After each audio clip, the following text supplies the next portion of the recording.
So this is the reading of the horse session, and you all are going to be taking notes on this, and I think you might find it helpful to not focus too much on the riding and just watch and listen and start creating a picture in your mind of what you're seeing. And as you have that picture, later on when you watch your own horse do this, you're going to describe to us what's going on.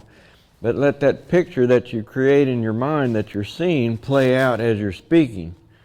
So as you're describing what you saw your horse do at any given moment, it's going to help you to be more present in the moment. And so anyway, that might be helpful, because I'm afraid if you're just taking notes, you're going to miss, because it's going to be a step-by-step process.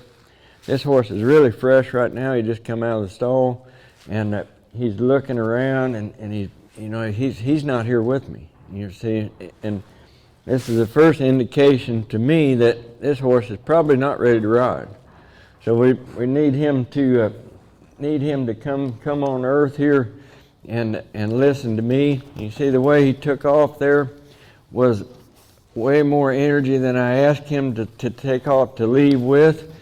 He's got his head pretty high. He's just kind of going around right now. There's not much thought process taking place. He's reacting, and that's his freshness showing up in that reaction. He grunt and just holler and carry on there a little bit. So he's basically running off right now. He's not listening to me at all.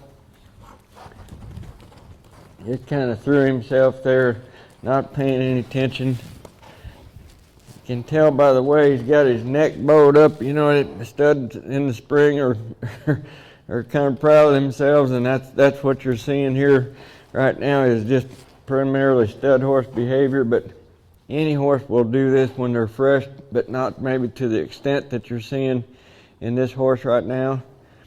So the way that I'm dealing with it is to just direct that energy. Right now there's more energy than I would want to be dealing with on this horse. So I'm simply directing energy, not to physically wear this horse down, but I need him to start thinking. I need for him to start looking towards me. So every time I stop him right now, and I'm stopping him from coming from behind the shoulder to in front, and I'm putting a little pause there in that stop. He took 2 steps there I didn't tell him to take. I step up and take those steps back, send him back out there.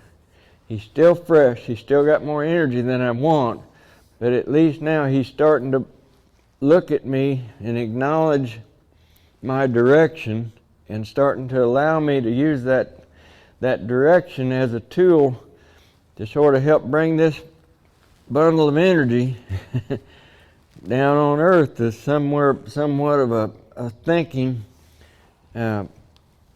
relationship between him and I. That's better. Get stopped there. Let's get a couple steps backwards. Stop. He's looking the wrong way. Run into the outside boundary. He's up against the outside boundary. Let him think there when he's in the sweet spot of what I want him to do. Let's go forward here. Now there's some semblance of thought starting to take place here. Still too fresh. Still doing way more than I'm asking him to do. So I'm going to just keep sending him around here a minute until I pick a different place to stop. Maybe there. Let him think. Nice deep breath. All signs of him starting to come down, but you can see in him that he's still way up mentally, and he's expressing what he's feeling on the inside on his outside right now.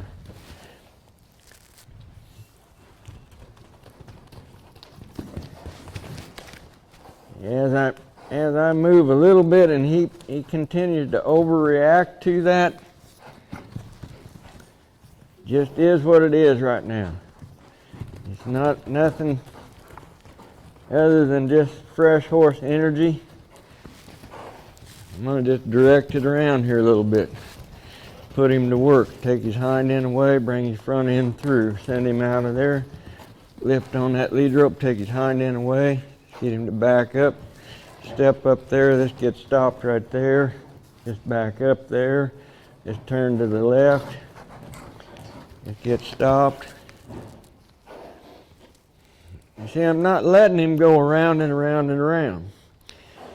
And the reason that I'm not letting him go around and around is that'll decrease his mental capacity. He'll unhook from me. He'll just be going around in a circle that I'm not telling him. I'm not directing him. He's not listening to me. And the more he goes without listening to my direction, the more in control the horse is of me. Now physically, you can blow off some steam, so to speak, by having them go around and around. But I feel like that we're going to have a better chance at getting this horse prepared by preparing him between his ears instead of wearing him out physically. I just want him to step around here like here. But as he's stepping around, you see he takes his nose and keeps rooting on my hand. He's just saying, I'm not listening to you. I'm not paying attention. I'm bracy, I'm stiff. So let's just get him moving his feet here a little bit. Get stopped. Maybe let's move the hindquarters this time. Just move them back feet around. Now he's avoiding what I want him to do by taking his shoulder off to the right a little bit right now. And I want him to just move his back feet. So I'm gonna there.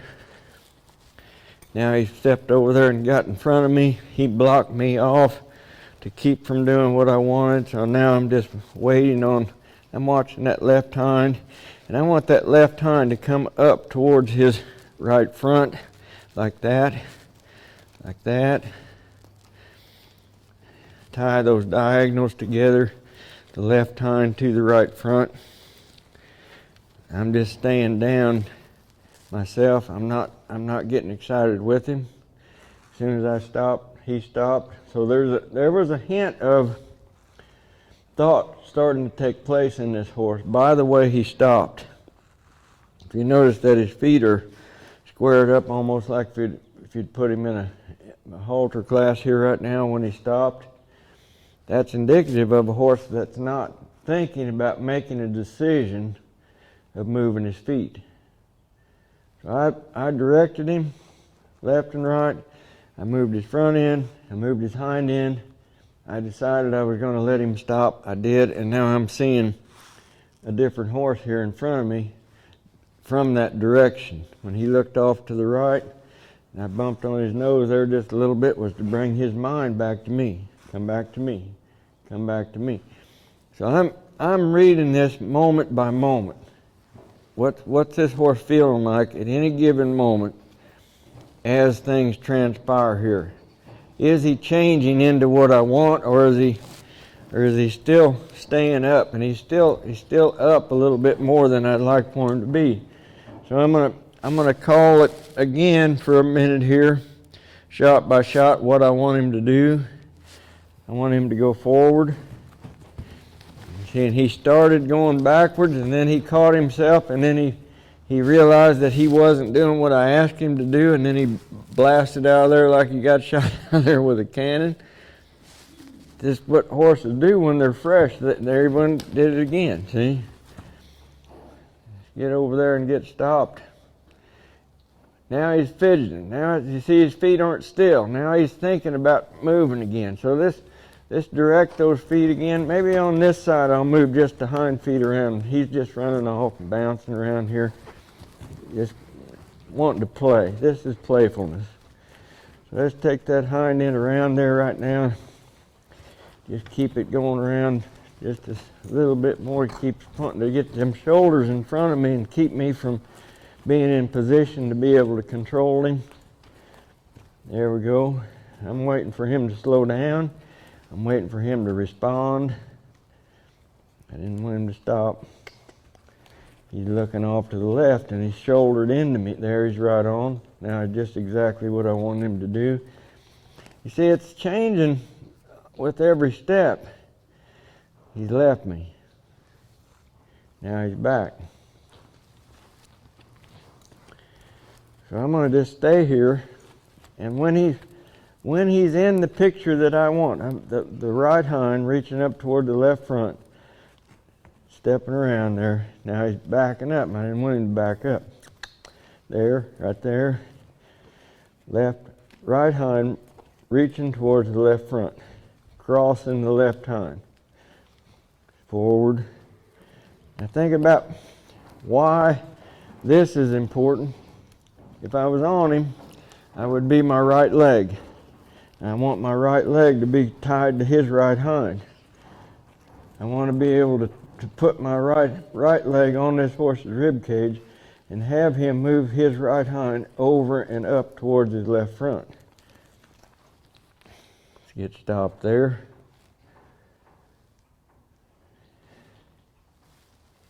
Let him have a moment. He's looking around, but he's not putting as much heart into leaving. He's just kind of there thinking a little bit right now. Now I've moved over here in a position where I would be my left leg, and he's backing out of there, and I want him to go forward. I want him to take that left hind and reach over and push up towards his right front. Not that far away, so I'll stop that off just a little bit by just shortening up my lead rope. Just get him to move. He's bent a little too much. If he'll straighten up just a little bit, there. Now also what's happening here is this is starting to shorten this horse's top line as he starts thinking. This body position that I'm getting in is utilizing his hind end, pushing up towards his front end, which will pick his rib, his belly up, pick his back up, pick his shoulders up a little bit, put him in a position where it's easier for him to do the things that I want. So I'm not just letting him flail around here. I want this horse to think about every step he takes, where he's placing those feet, why he's placing them there. Just move his front end around here right now. Now I want him to take that outside front and reach over the inside, not behind, right there, just like that. Just like that.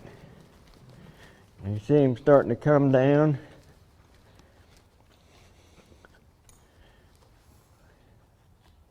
I come down, I mean, he lowered his head. His whole posture is changing. The muscle tone is relaxing. He's starting to soften quite a bit in his eye. The rest of the world is sort of disappearing. So now that after we've directed the energy, we've directed his thought with specific purpose behind every step he takes. We didn't move him. We moved him very, very specifically. When I stepped over here, I want that left hind to reach up in front of, cross the right hind, and that left hind to reach up towards the right front. Let's get stopped.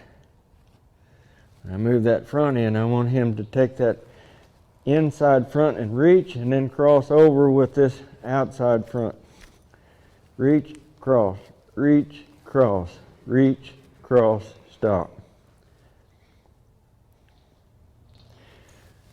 So we come out of the stall with a horse that was probably just hoping it was breeding time. He's fresh, doing whatever he wanted to do, but with a little bit of direction. You see, then it's almost like we've positioned him to come down on earth, and now he's in a thinking frame of mind. So this is the moment by moment, breath by breath process that I go through with every horse that I work with before I just saddle them up and get on. I never just try to wear that energy off of them. I want to do it with thought, and the more that we get the thoughts in here working for us, this is what is going to really ultimately control the body. So that's the process that I go through.